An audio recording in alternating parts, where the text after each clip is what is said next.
segment this evening revolves around a man who has become a good friend and traveling companion. Actually, you're going to see a road trip where I'm not driving. Neil Leist is the superintendent of Clermont Northeastern School District, and he's a really creative, smart, out-of-the-box thinking guy. You're about to meet Neil and his associate, the treasurer of Clermont Northeastern School District, Brian Switzer, or as I like to refer to them, Robin Hood and Friar Tuck of Clermont Northeastern.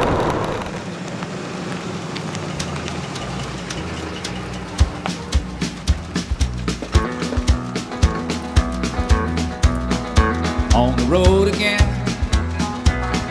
just can't wait to get on the road again. The life I love is making music with my friends, and I can't wait to get on the road again. About 4 years ago, I got an email that told about what this company done. It's a non-profit out of Galesburg, Illinois, and gave a couple phone numbers of administrators, other school districts that use this facility up here. And Brian and I took a look at it. We made some phone calls and saw that other school districts were benefiting financially from this nonprofit, and we decided to give it a try for a year. And we've kept track of what we brought in, and we're averaging now close to $100,000 worth of new materials and items that we're bringing in yearly to the Clermont Northeastern School District from making our 6 or 7 trips a year up here and bringing home the items. Just to this one facility? Just to this one facility. We feel we're bringing in about $100,000 worth of items a year for the students and staff and community of Clermont Northeastern. So here it is, it's Sunday, you're driving, taking pretty much a whole day to get to someplace to get a lot of stuff. I mean, what kind of, it's a passion that you have, obviously, but what kind of benefits, other than the economic benefits? Well, I know the students are benefited from this because a lot of the items that we get, and we really key on those kind of items when we're ordering out of the book or whenever we come up here, we're looking for educational items. Pencils, pens, rulers, yardsticks. They've got some 4-foot yardsticks. We've got mobiles that we've used. We've gotten free lampshades that the teachers are able to build the mobiles with in the classroom. A lot of items like that. And then we'll also put back, like my office right now looks like a storage facility because I've got several items boxed up that we will take in the first in-service day in August and put out in the back hallway behind the gym, where we will line that hallway with tables, and we will cover about 20 tables with items.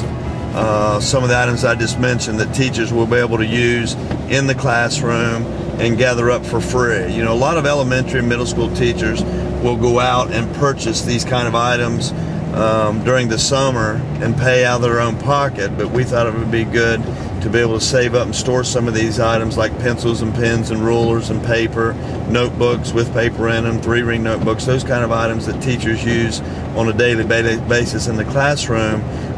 We will have 20 tables lined up with those types of items to where the teachers can come in and take them right into the classroom and use them in the classroom to where the students will benefit from this trip and the items that we receive.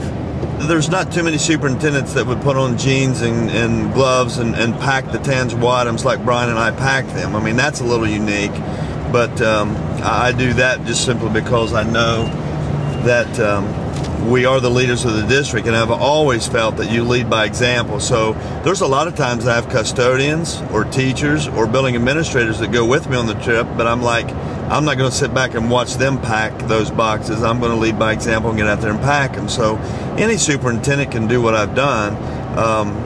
It's just a matter of making those contacts and knowing what you want or what you need in your district and making those partnerships work. It's got to come from the leadership in the school districts.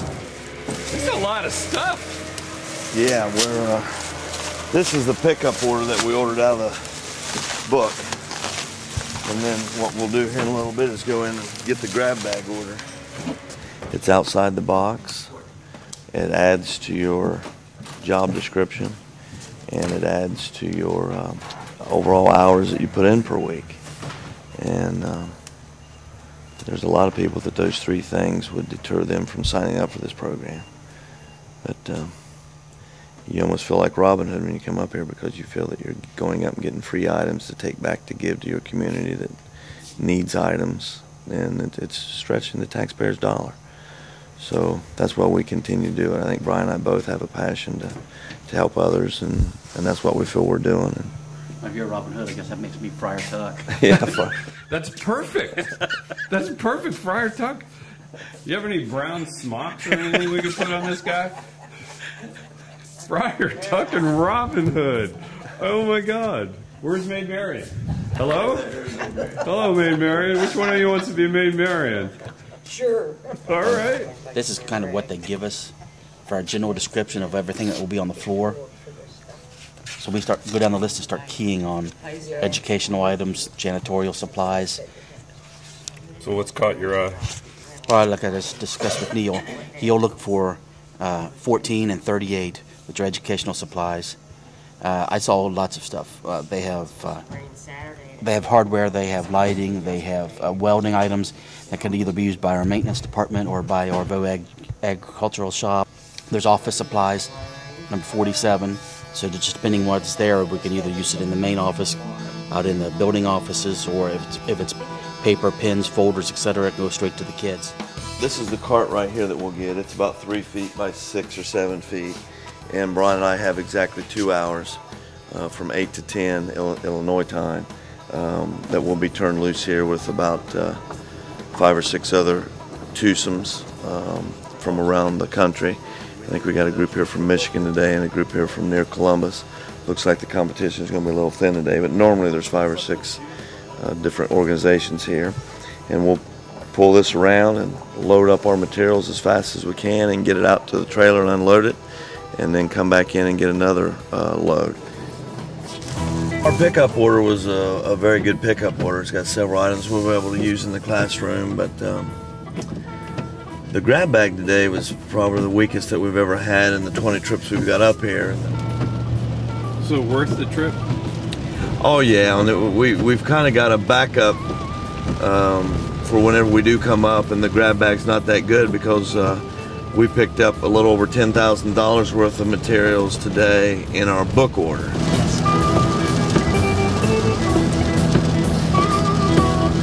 Since we first brought you Neil's story, a lot has happened. His Stretching the Dollar message has been detailed in a self-published book, which is receiving positive reaction all over the country. The name of the book is Superintendent Saving Strategies, and I'd been approached by several people on writing a book on stretching the taxpayer's dollar.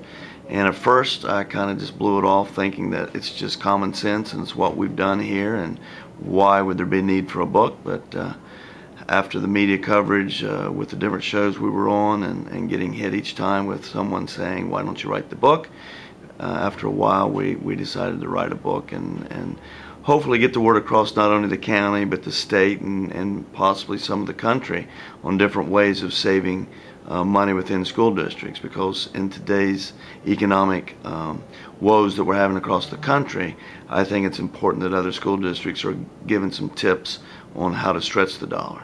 And I know we're not the only school district that's struggling to keep our head above water.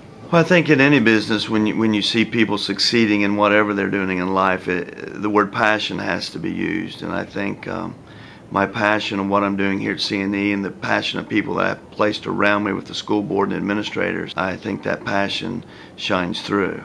And I love to help other people. And once I got thinking about writing this book, I'd been approached by Bill Cunningham and Robert Parrish and just several people about writing a book. I thought, you know what, why not put that same passion into that book and maybe have a book that can eventually help other school districts, help other people around the county, the state, and the country. It just gives me a good feeling. And then the bottom line was, I thought if I only sold a dozen books, my grandkids would have it to see what Gramps did, you know, back when he was at work, and his work ethic, and what we've done to stretch the dollar here. So if the book sale fails, at least the grandkids will have the book to see what we've done here.